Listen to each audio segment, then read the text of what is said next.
Finance Friday, welcome back. Yeah, so FirstOntario's Credit Union's Finance Friday. So we mentioned in our last segment on Finance Friday, we're going to be talking about personal services. Once a month, we'll talk about kind of a key driver of local economy and small businesses. So great to have FirstOntario Senior Manager of Business Services, Colin Cyr, with his first appearance on Finance Friday. Thank you, Tim. Happy to be here. Awesome. You're a Hamilton lad. I am. I've been here for most of my life. I went to school here, and I work here and support all the small business here as well. So awesome. Yeah. So how long have you been with FirstOntario for?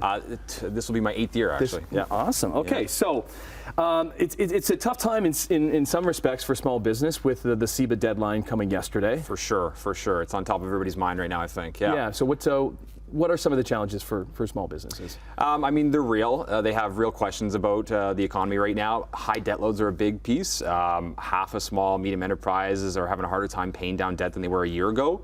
We got the CEBA program, of course. Obviously, that was there to support businesses through the worst days of the pandemic. Yeah. But the forgiveness deadline was yesterday, and so businesses will have to make payments on those loans over the next 2 to 3 years.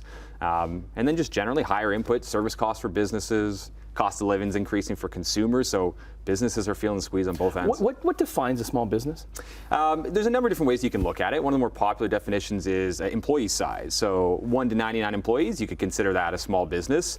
So to put that in perspective, that's about 98% of Canada's employer businesses. 8.2 million Canadians work for a small business. That's 67% of our private labor force. So it's a big chunk of the pie, and that's not even all the businesses for self. So you can see why they call it the backbone of the economy. What's it like for you, for somebody that comes in kind of with a dream to own their own business? Yeah, I always have said that I could never be a business owner myself. I have a family of entrepreneurs. They all do it well, but for me, it takes a certain kind of grit, resiliency, and so I'd rather be on the other end being able to support people like that. But you certainly have to have that grit and resiliency and an adaptive kind of disruptive nature to be able to succeed. Yeah. And it's that passion, but you have to do it properly too, and kind of know the financial parameters. Yeah. And also, when we're looking at like the CEBA stuff, but what are some of the opportunities or some positives when it comes to small business as we look into the future? Certainly. I mean, we've been in these types of circumstances before as a society. We've prevailed. The mid-90s had a lot of similar pressures, higher interest rates. We got through that period. But things we're looking forward to talking about in the next couple segments is some of the resources, partners, services businesses can take advantage of to not only get through this period of time, but to succeed at any point.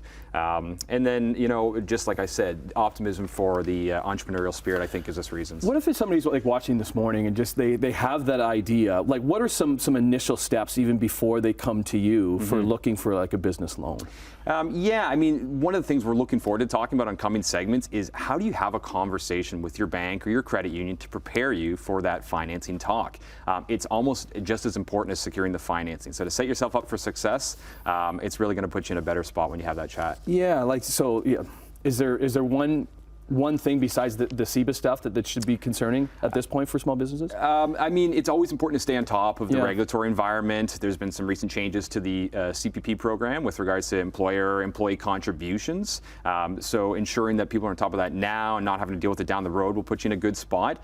But just generally, I think for all our viewers, getting out there where you can support small business. I mean, when small businesses do well, we all do well. And the good thing about Finance Friday that we found with Dave Skirvin in the past and with you and others is getting questions from viewers and answering those questions. So email your questions to FinanceFriday at FirstOntario.com. If your question or topic is selected to be covered on air, you'll receive a gift card from First Ontario. But those questions are always so great because that's who we're talking to, and then we can address them on Finance Friday. Look at you, Colin. Good first appearance. Thank you, Tim. Colin Cyr, well done.